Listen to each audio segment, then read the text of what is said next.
Hey, this is 52 Weeks of Encouragement. My name's Elliot.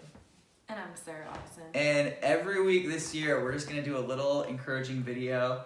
And we're going to look at something Jesus talked about. Today's title is Encouraged That God Wants You to Take a Nap. So what does that mean? You read it? Yeah, okay, so this is Mark 2:27. It says, "Then Jesus said to them, 'The Sabbath was made to meet the needs of people, and not people to meet the requirements of the Sabbath.'" Nice. What's the Sabbath?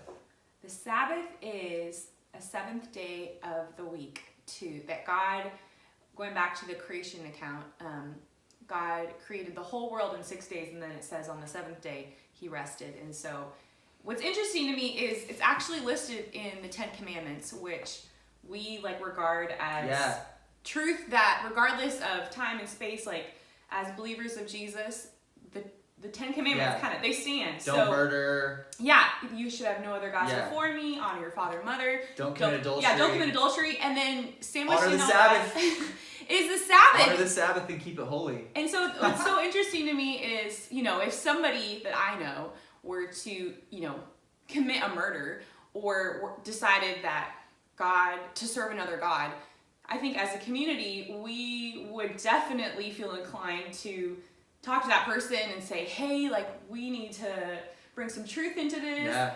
And yet, when it comes to Sabbath, I think that's something that falls in this different category of, oh, well, if you didn't get it this week, no worries, maybe next week or next month.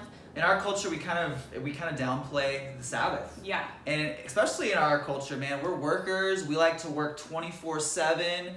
We're always buzzing, and God's stop. Yeah. I want you to rest for one day. It's a form of worship. God rested on the seventh day. Yeah. And he wants you to just recalibrate. Have a day every week that you just take a nap. All right? I know it takes a lot of trust in my experience to honor the Sabbath because there's deadlines, and taking a day off means those deadlines aren't being worked towards. Mm-hmm.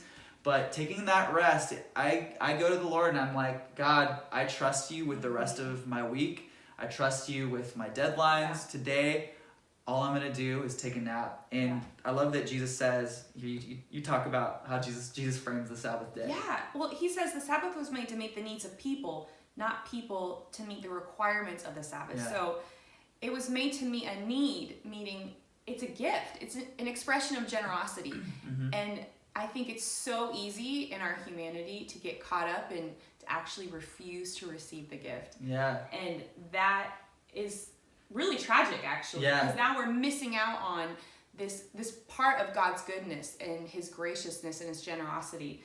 And I think when we look at our lives and we're like, I don't see the expression of God in my life, or I don't see the goodness of God, possibly, I know I'm guilty of this. I'm, I guess, checking out of an opportunity where I actually can taste and see God's goodness. Yeah, so good. Hope you're encouraged today, encouraged that God wants you to take a nap. We'll see you next week.